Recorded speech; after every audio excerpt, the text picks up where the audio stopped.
really fortunate to be interviewing Julian Wilcox, who is the General Manager in charge of News and Current Affairs at the Maori Television. So, Julian, tell me, what did you want to do when you grow up?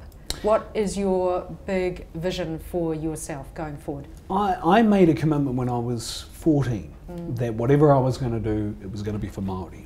And the reason why I did that was because when I was young, I didn't know a lot about being Māori. My mother and father spoke Māori, both brought up in Māori towns, fluent Māori speakers, you know, brought up in their Māori villages, and yet we weren't exposed to the same level of language, of culture, of history that they had when they were kids. And so I always felt that I was a bit behind the 8 ball, and I went to a Māori boarding school, and we were kind of inculcated with a sense of responsibility to Māori, to give back to our communities, to learn the language. And so when I was 14, I said, right, that's what I'm going to do. Didn't know much about it, knew that I had to do a hell of a lot of work to do that. And ever since then, I feel like I've been fighting to prove to people that this is a genuine commitment and responsibility. Something that, you know, means more to me than just, you know, getting a job or having a career. It's about trying to find a way to give back to my people and to give back to the language and the culture for the benefit of all New Zealanders. And Māori television just seems to fit that box. So being at Maori Television is really part of your bucket list, how you're living your life's purpose. Yeah. And you know, we've had to prove ever since our inception, and it wasn't the best kind of beginning that we had, but we've had to prove our right to be. We've had to prove that we can have a place in the landscape, that we should be broadcasting to all New Zealanders, and thankfully after 10 years New Zealand has embraced us, perhaps more than they thought they would when we started. So what is still left to be done? Because you've done so much. You're top of your game. Everyone knows you, you're doing a great job. So what else is there left to do, Julian? Our language is still in a state of decline. Our numbers of speakers, according to the census last year, are declining. There are quality ambassadors of the language who would say that our language is still in peril. We've got a long fight to go before we ensure that our language survives.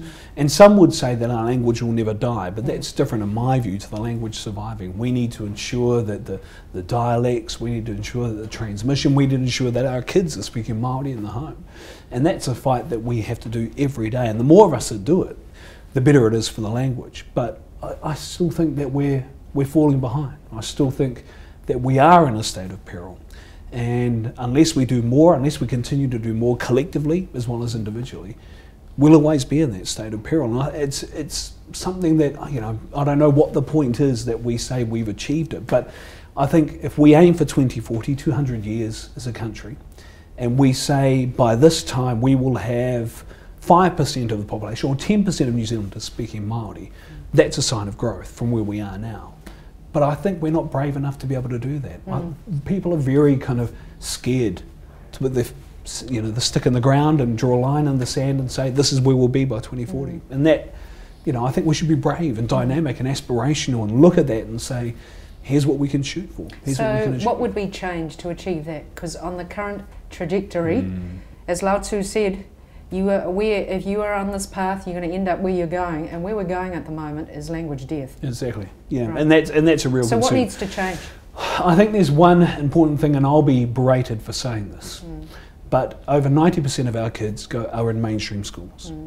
And I've seen the programs that the North Shore schools have with Mandarin language tuition, 1 hour to 2 hours a week. Yeah. And we're not doing that on the North Shore.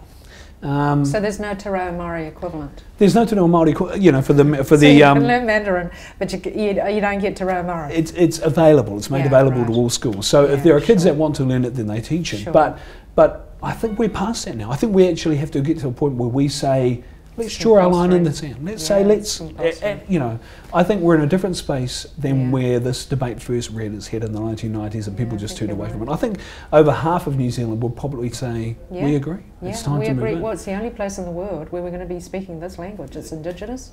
And actually it's incredibly important in terms of the value, I think, of the New Zealand culture. And it's a beautiful language, mate. I mean, there's a song that we teach kids. It is a beautiful language. It's so beautiful. I mean, compared to German or something, it's a beautiful language. Or Australian. I don't want to be seen saying anything detrimental to German, but you know, we have songs like Mehe manu rere a haue kua rere ki tō moenga, you know, that we teach our kids. If I was a bird, I would fly to your bedside. Beautiful stuff. And I think sometimes we even forget how beautiful our language is. And the more we can do to not only promote it, but to try and grow and develop it, and draw that line in the sand, because I think the less we do it and the later we do it, the worse things will be. And we're starting to face, I think, the real prospect that we're beyond the point of no return now. You see, someone said that joy, true joy, is to exercise your powers and your talents to the full. I feel real happiness there in this space and what you're doing. So it's great. Do you have a bucket list? Oh, look, not necessarily in the strictest sense of this is what I want to tick off by. I mean, it's all about kids and family and all that kind of thing. Tell me about your whānau. I didn't know you had 3 kids, buddy. 3 kids, yeah. And a 14-year-old boy when do you look after them? Yeah, a 14-year-old boy who's monosyllabic, like a lot of 14-year-old boys, and a 9-year-old girl. How's your day? Good. Yeah. Well, it's not even that. You're up, yep. You sure? Yep. You know, and a 9-year-old girl and a 3-year-old girl. Our 3-year-old girl's at a punareo at the moment, and you know, our 9-year-old boy, 14-year-old boy went to Kohanga Do they speak te reo Māori? Boy speaks te reo. The baby girl, I'll speak Māori to her. She'll speak English back. It kills me every day. Yeah. And the 9-year-old girl, we put her in mainstream purposefully because we wanted a breadth of kind of experience. Sure. But she'd been to Kohanga, had she? Yeah, the 14-year-old had. The 9-year-old, no, we put her through a Bernardo's program just to see what the changes would be. And what were the changes? What were the difference? Very vast. I mean, we would speak Māori to her at home. She would always speak English. The boy only ever spoke Māori. Kohanga Reo experience, loved it. I mean, our Kohanga Reo experience with the boy at Tōku Mapihi Maudown and Waikato was just an amazing experience. And, you know, and so your wife's obviously fluent as well? She's a tūhoi. Her father was a well-known musician called Hirini Melbourne. Oh my goodness. Who helped revive fearsome children. Fearsome children. The 3-year-old's very fierce. I was going to say, apples don't fall far from the tree. Oh, no. So that's pretty happy for you. That's a big family. Yeah, it's that's life. Yeah, you know, that's life and that's living. And I think if you have something over and above your family, you have an objective or a goal, a bucket list, if it is that. Is that it's something that contributes more than just a financial reward or more than just something that compensates you. It's something that you actually do because it inspires you, it helps others. And if you can do more of that, I think the better it is for a community, for a people, for a race. So what inspires you? What energises you? The fact that if we don't do it, the fact if I don't do it and if others don't do it, the consequences are huge. And when you're facing a language in decline, a language you believe is one of the most beautiful languages in the world, and you think of the world without that language, you lose yourself. I mean, without our language, we don't exist. No. We become a culture that lives in a museum. That's true. And New Zealand, I think, also loses. It's the essence of being Maori. Yeah, and it plays a vital role, I think, in our New Zealand society if we have an indigenous language that represents all that it represents through haka and kamate and the All Blacks and all that kind of thing. At the basis, underpinning a lot of what makes us who we are as Kiwis, a lot of what makes us New Zealanders, Aotearoa, is te reo Māori. And if we lost that, we would not be who we are now. We would be a completely different country, and the impacts of that, I think, are just huge and devastating. So how can we motivate Māori to really live their lives? So many Māori, as you know, I mean, the stats are bad. You know, we've got obesity, we've got all sorts of problems. I mean, how can we motivate them to understand that they're mortal, they've got a fixed number of years on the earth, frankly, a lot less years on average than Bāgia, and they need to get on with it? Yeah. Well, I think one of the other conversations is it's not just a Māori issue either. You know, I think if you're looking at unemployment, housing, and all the myriad of issues that afflict our country at the moment, they're not just Māori issues, they're Pacifico issues, they're Pākehā issues, they're Asian issues, they're immigration issues. I mean, these are issues that we have to deal with as a nation. And if we deal with them collectively, as well as individually, then I think we benefit the country as a whole. Yes, there are a whole number of other stats that afflict Māori prison rates and recidivism rates in prison and all those kinds of things. I mean, those are massive issues. And personal identity, and acknowledgement of personal identity, the knowledge of language isn't going to solve that issue on its own. But I do think it helps contribute to a stronger, a more robust democratic society. Makes us more Kiwi, by being Maori. And if in that there is a way that can help affect the issues that do afflict us, then we should look at those. And a lot of people will say, "Oh, I can't learn the language. I've got to put food on the table. I can't even afford a bottle of milk or cheese or whatever it is." Those are real issues. There are people who say that, and we know them, and we've talked to them, and we've interviewed them, and those things are real. And there are people who thankfully work hard to help those people. And I try and do a little bit here and there, but at the end of the day, for me, my bucket list is in around hopefully having left an impact somewhere along the line that has helped us retain something that's beautiful to our country. And if at the end of it all I have ticked that off at the end of my days on this mortal coil, then I'll be happy. That would be really significant. It would be. So just tell me, I mean, Maori statistics for having wills and getting themselves organised for the end of life. Terrible. Terrible, absolutely terrible. I mean, I've been a part of them in my own family, where things have been said to some people and not to others, and it's caused issues. And I won't go into them because they are very personal. But the more I think we have, and the wife and I have gone through ours, mum and dad have gone through theirs, yeah, that's right. Redone them and all that kind of thing, just to make sure, because at the time situation was different when they first did it in the 1980s or whatever it was. I've always tried to encourage people to have a will, because what used to be the case was you'd tell one person, that person would be the tuakana or the older sibling or whatever it is, and that was law. It's not the way it goes anymore. No. Things have changed. And I think the more we document what people But it want hasn't to happen, changed, has it? The stats haven't changed. And I wonder if it's just because of Maori communal land. It just makes it so much more difficult than for Pākehā to sort out your affairs. Yeah, no, that's true. I mean, I think one of the issues is people don't like talking about what might happen when they're not around.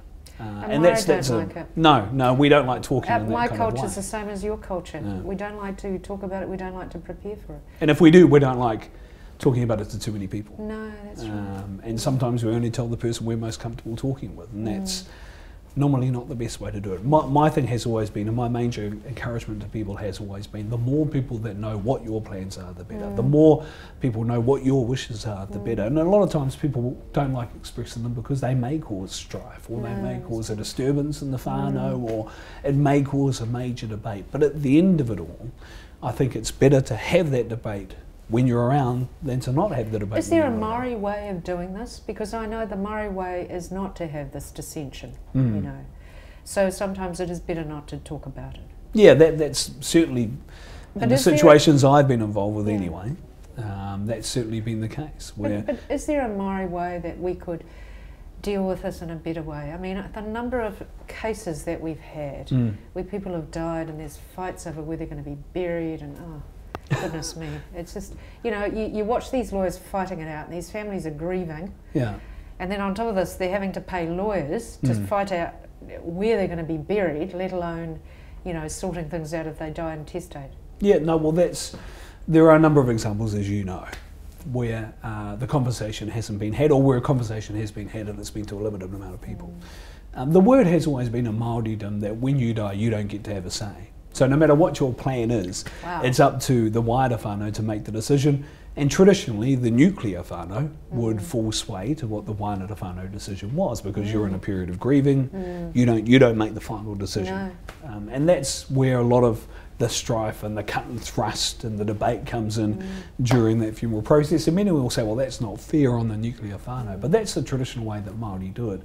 But as I say, I think times have changed. You know, we live in a completely different society to when we came up with those parameters and when we came up with those protocols. Now, I'm not saying that we should abandon all of the traditional kind of ways that we have undertaken these things and the protocols that go with them. That's not what I'm saying. What I'm saying is I think it's better for people to have a plan and to have that plan written down so that people can see, well, this is what you were thinking at the time when you came up with this plan, and that enters into the debate. And if at the end of the day, the wider whānau makes a majority decision that says, no, you're not going to be buried there, you've got to be buried here because of this, that and the other, then so be it. But at least people know what your plan was. And I think that's a good thing. I think it helps contribute, you know, not just to the debate, but to the discussion, to make a clear and a good outcome for all the whānau.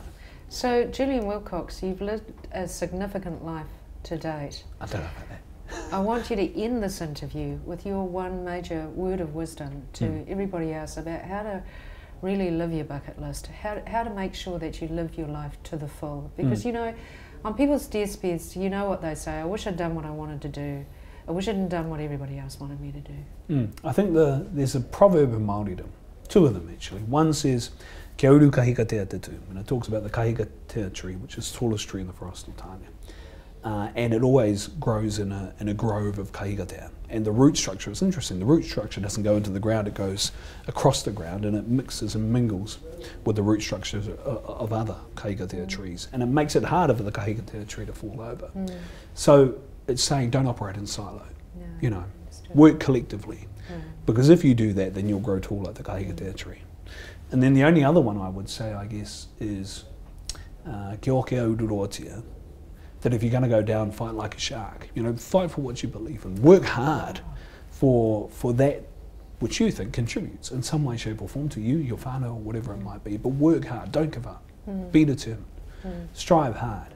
And I think if you take those two examples of the Māori proverbs and work to those ends, you know, I think not only is that the better for you as an individual, I think it helps the collective for whatever collective you're a part of. And there's some wisdom in those words. These are old words and they still apply to us today. Thank you very much. Kia ora. Kia ora.